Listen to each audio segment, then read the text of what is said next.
Welcome to my online lesson presentation. This is an online presentation for grade 10. The subject is physical sciences, and the topic that you're going to be looking for today is transverse waves. The lesson is going to be 30 minutes long and it's going to be presented online. This lesson is going to be presented on the 10th June 2021. The aims of the lesson, according to KEP's document, are the following. Learners should be able to work effectively as an individual and with others as a means of a team.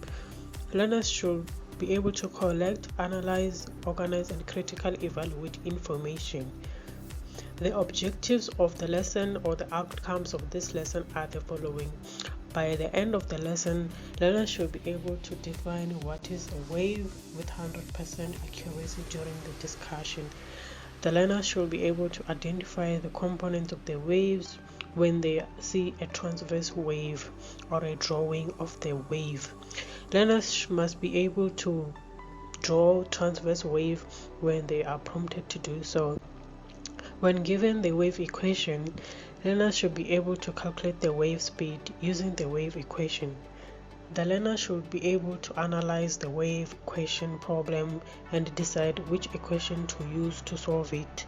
When learner is given a picture of different waves, the learner will be able to compare them with 85% accuracy.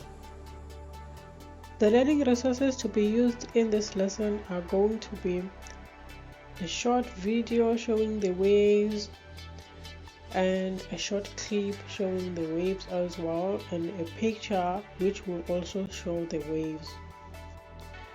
Teacher directed method that I will use during this lesson is going to be the following. I will have 3 teacher directed method, and the first one is going to be questioning. Under the questioning, I will use 3 types of questioning techniques.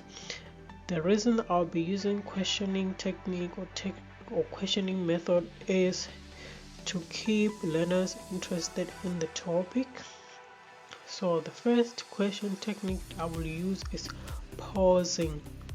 For example, I will ask, what do you see in the video? And pause for 5 seconds and wait for learners to answer. The second questioning technique, it will be a redirecting technique. I will call a learner in the video and ask them a question and continue to call a second learner and so on. The third questioning technique is going to be a non-volunteer questioning. This means that I will call any random learner during the lesson and ask a question. The second teacher directed method I will use is the telling method. This is going to be having me to start to tell the learners about the waves by giving them the definition of the waves, how to create the waves, etc.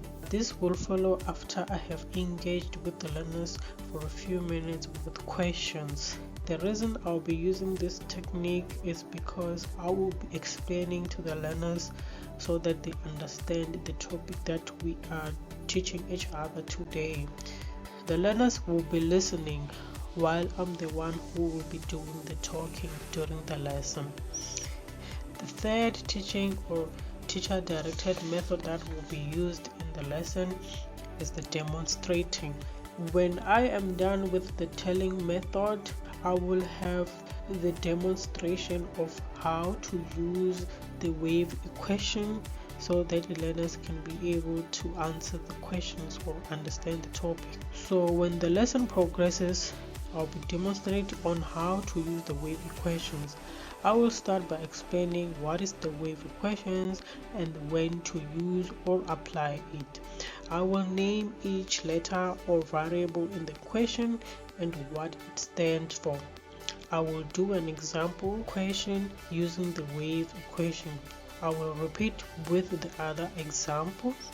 After that, I will ask one of the learner to illustrate on another example.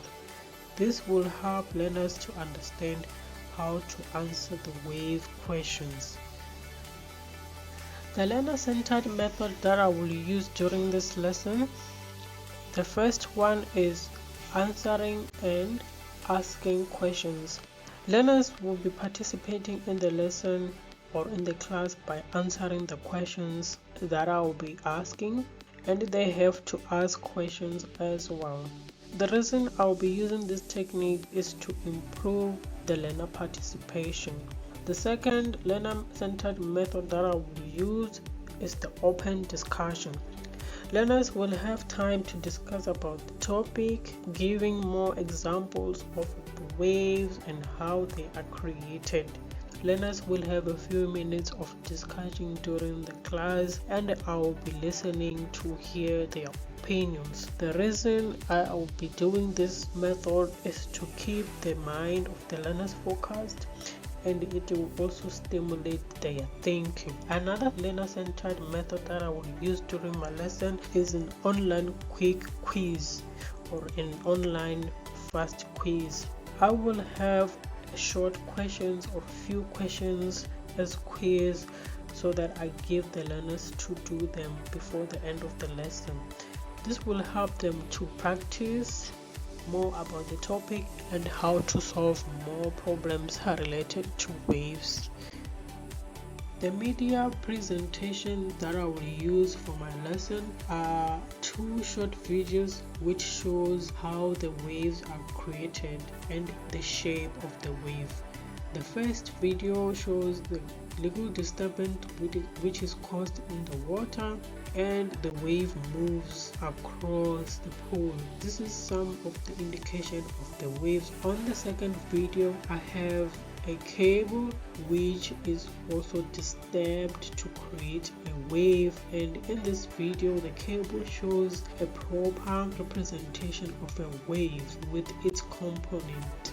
So the reason I am using these two medias is because they show a real life examples of waves, and the learners can also go home and try to create waves either in the water or by using a cable and try to disturb it with some movement. The third media that I have for the lesson is a picture with a drawn wave.